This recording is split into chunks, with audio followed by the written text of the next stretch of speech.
Good afternoon, nieces and nephews. Good afternoon. It's me again. Clue Tim, I think you weren't there when I had said that I was going to go live again, possibly this afternoon after I went to go see the movie Teal. So I'm just finishing that up, and I'm not, for anybody who plans to see it, I'm not going to give any spoiler alerts. Mr. Randolph already said he ain't going. he said he ain't going. So I embarked upon that on my own. But in as much as I knew the story, okay, have known the story, I wanted to see the movie for very specific reasons, okay? Very specific reasons. And I want to take a moment to talk with you about those reasons. And for those of you who are in my age group, please like to hit the like button. I'm representing Delta again today. You know how I do it. The reason why I want to do that is because I have conversations with my elders, my mom, aunts, uncles who are still alive. And it's important for me to understand some things from their perspective of the things that they experienced. And not because I want to relive history, but I want to have an appreciation and look through their eyes. So why am I saying that? Like I said, I already knew the story of Emmett Till. And what I'm going to encourage you to do, because this is going to be left, the videos I make are going to be left where my children and grandchildren can be able to see and hear their grandmother long after I'm gone. That's one of my motivations for this channel.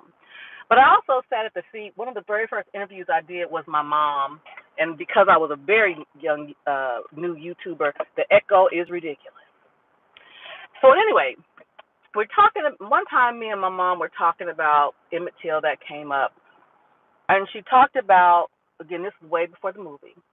She talked about how things were very different in the South because she grew up in Los Angeles, and we were talking about Emmett Till and how, comparing him to how she grew up in Los Angeles and him growing up in him growing up in Chicago. Although there was racism and prejudice, it wasn't as overt.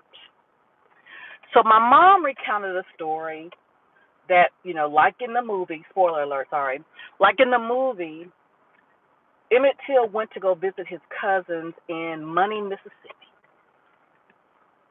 And his mom had trepidations about him going and kept saying that the rules are very different. Mom, I got it. The rules are very different. So when me and my mom were talking about Emmett Till, this was over a year ago, it reminded her of a story when she went when my grandfather sent her to Louisiana, a small town outside of Shreveport, for the summer. And she talked about how when they would go into Shreveport, or somewhere, they would go into some area, but it was close to Shreveport, that her aunt would drill her like in this movie. We're going into town. Do not look the white people in the eyes. Do not, if they ask you a question, you say, yes, ma'am, yes, sir, no, you don't, because in Los Angeles, they didn't have to do that. They had to be respectful and courteous, but they didn't have to say, yes, sir, no, sir. They didn't have to do any of that. So, because she said as a child, because she said she had to be around Emmett Till's age, maybe 12 or 13, and she said, I couldn't understand. Why is my aunt keep saying, drilling me, making sure that I understand when we go into town, not to, be talking sass to the white folk. And my mom said that her aunt is kind of like In the Color Purple. My mom said that her aunt would be so nervous. And looking back on it, she said, if someone had asked me a question, I would have said yes or yeah or no without putting a sir on it. Those consequences could have been tremendous, either for my mother or her aunt and uncle. It blows my mind that my mom remembers those stories. Hey, Joshua Bed, she remembers those stories. And then another interview I had with my uncle, it was in the early 60s because the Emmett Till thing happened in 1955. Early 60s, early mid 60s, my uncle was stationed, it was an army station, I think in Kentucky, he said. Was walking down the street with a watch on. With a watch on. This man comes up to him and asks him what time it was. White man comes up and asks my uncle what time it was. My uncle, because again, he grew up in Los Angeles. Just like Emmett Till, his experience was completely different. Looks down at the watch to be able to tell the man what time it is. The man grabs his watch and says, "Nigga, you're not allowed. Where'd you get that watch from? You steal it?" My uncle, going on reflex, punches the man and takes his watch back. In Kentucky. My uncle says he ran all the way to the base with several white men chasing him all the way back to the military base. He said they shipped him out and reassigned him to El Toro, California. My uncle's still living. So when you think about these stories, it's one thing to have a movie to talk about it, but if you think about people who are alive during that time and can remember and recount those things that happened in their own lives, you really realize how fortunate you are. Because if my mom would have been sassing, it might not have been no me.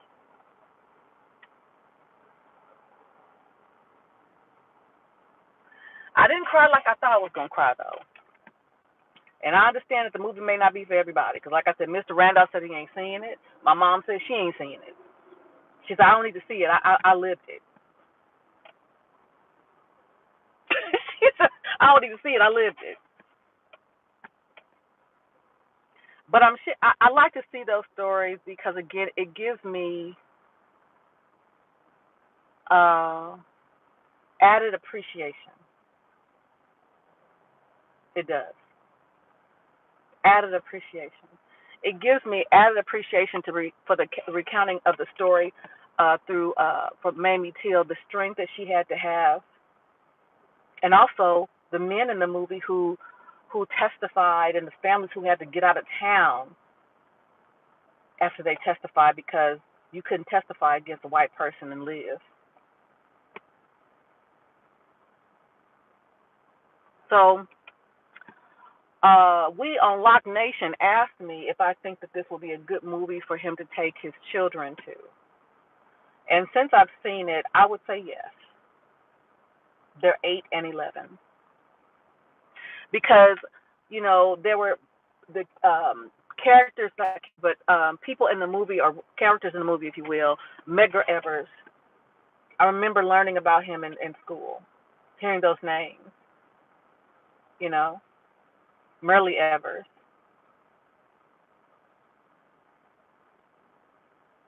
Yeah. So, I will say it's not for everybody. I'm not going to give too much details because just in case some people want to see it. I think it was a tremendous story. It was very well done. It was tasteful. It was respectful. It was a dignified story about a woman who loved her child. I think in those instances when we talk about strong women, I think maybe they wouldn't have a problem with us saying strong black woman then, because she was. To make the decision to have her son's body viewed with what they had done to it.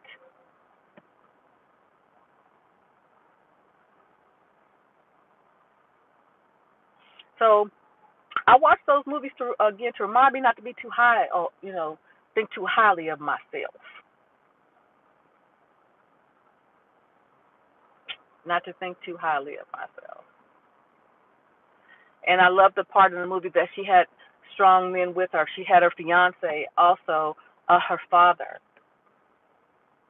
who was there with her when she went to face the men who had killed her son, because he wasn't going to let her go down there by herself to Money, Mississippi. But I also saw, again, reminding me of my own grandfather, these men calling my men like my grandfather boy.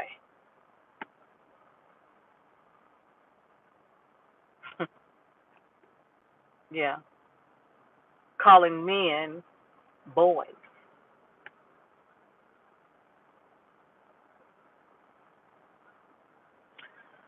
So, again, when I watch movies like this, it gives me an added appreciation for how far we've come, but also an appreciation for the men who had to stand there and be helpless in some instances,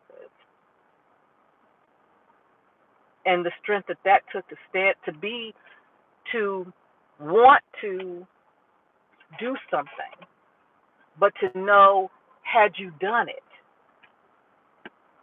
the consequences not only would have affected you, would have probably affected your own family. There was a part in the movie, sorry, spoiler alert.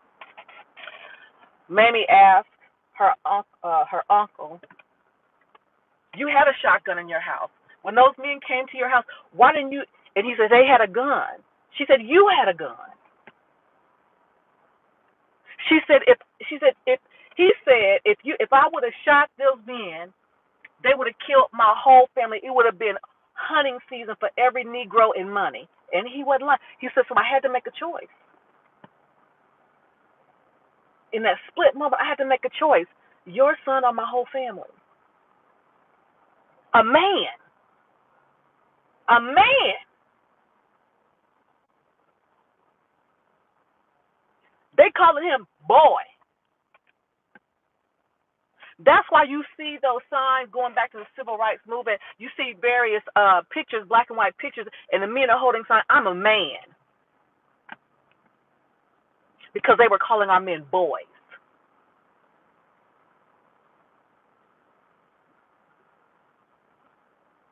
So again, that gives me an added respect and appreciation for men. We women, we can't treat our men like boys. They've been through some shit. Yes, we have too. I'm not talking. We know that they've been through some shit.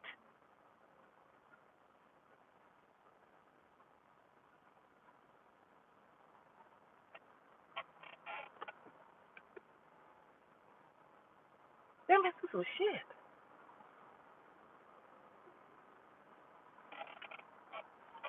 The sign says, "I'm a man." Hit the like button, please. So, I would recommend you taking your children, but I would recommend, if you take your children, do a matinee and make a day of it. Make a day of it, and ask them, what questions do you have? I'm grateful that we live in a different America than 1955 for the most part. Yeah, we do. But there's still some towns in the country you better not be found in after dark. I'm just gonna say it. You know it's true. There are some towns in this country that you better not be found in after dark, after sundown. And if you are, you better not be haughty. You better be as humble and gracious as you possibly can be. And it goes to the fact that, kind of like now, we in the big city.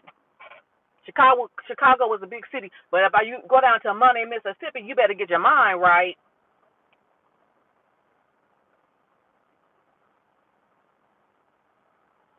because he was a boy. This little young man, he was 14 years old, and they saw him. It's funny that they called the men boys and treated our black men like boys. But when they tried to say he's just a boy, he's 14, he's a kid, they held him responsible as if he was an adult that knew better. How'd that work? How'd that work? You call a grown man taking care of his family a boy, But this kid, he does what kids do, and you hold him accountable as if he was a man. How the hell that work?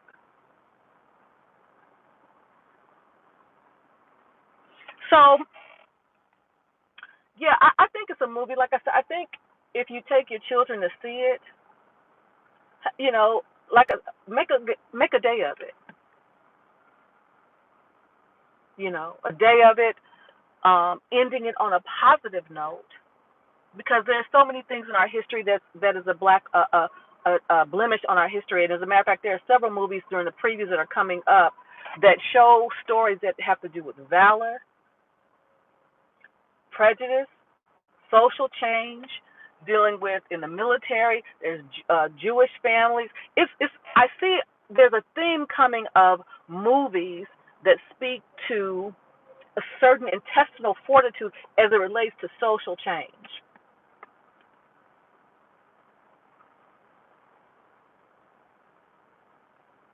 And I go to the movie for entertainment, but I also see how I can apply anything to my life, or if anything, you know, I can identify with any stories that are being told, whether it relates to my life or people that I know, my parents.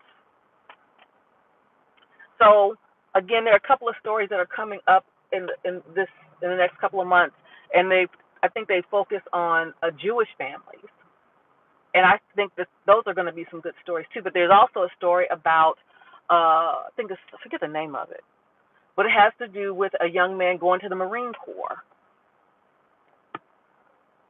and the trials of that, and how his mother, again, this is Gabrielle Union is going to be in this movie, and she plays the mother, but basically how she don't have a lot of faith in him from the previews.